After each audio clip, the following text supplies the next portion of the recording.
Right now, China's detained over 1 million Uyghurs and other Turkic Muslims into concentration camps. They are forced to denounce Islam, adopt atheism, and pledge allegiance to the Chinese state. They would spend hours on end chanting in their crowded cells, "There is no such thing as religion," or "All hail the Chinese state," or "All hail Chinese President Xi Jinping." And if the detainees disobey, or if there's any type of resistance, there is torture being used. There are at least 800,000 and possibly up to a couple of million folks in these detention facilities. Nails are being pulled out, teeth are being pulled out. They're using snakes to interrogate. People are being beaten until they're dead. They're being sterilized, a method used in genocide. They're forced to sit on what's called a tiger chair, where they're clamped down on this chair for hours on end, oftentimes in solitary confinement. People are being sent to these camps for random reasons. One of them could easily be you are in contact with someone abroad.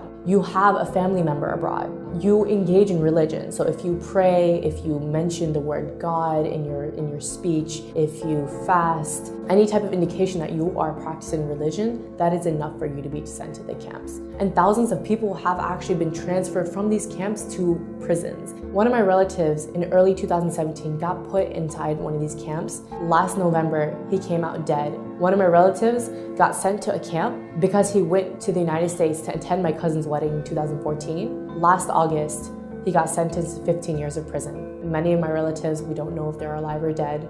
And there's not a single Uyghur who doesn't have at least one family member in these camps or some form of detention or prison.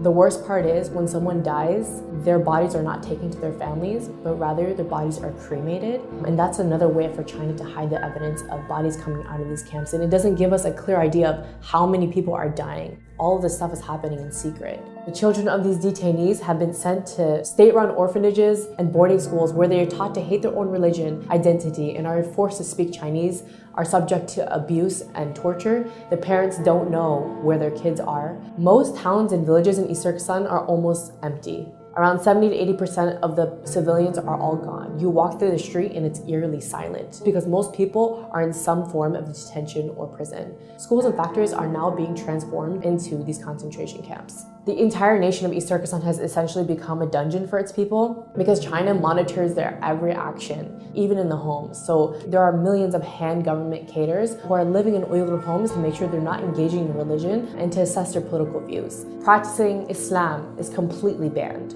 So for me to even say something like, "Oh, I'll see you tomorrow, God willing," is prohibited because you said the word God. Even having an Islamic name is a crime. So you have to change your name from a name like Muhammad or Fatima to an ethnic Han name. Thousands of Uyghur women are also forced to marry ethnic Han Chinese men. And this is another way to get rid of the next generation of Uyghurs. So why is China cracking down on Uyghurs and Turkic Muslims specifically? East Turkestan is really rich in minerals and resources, so by putting people into camps and basically carrying out an ethnic cleansing, China is attempting to maintain tight control over the mineral-rich land. You might wonder why the world has been really silent about this whole issue, and it's because of a few reasons. Number one, China has tightly controlled its media, so a lot of what's happening can't really be revealed outside to the rest of the world. Number two, even when people know about it, or even when governments know about it, they are forced to remain silent due to Chinese pressure and their economic and strategic ties to the country. So the question is, what can you do?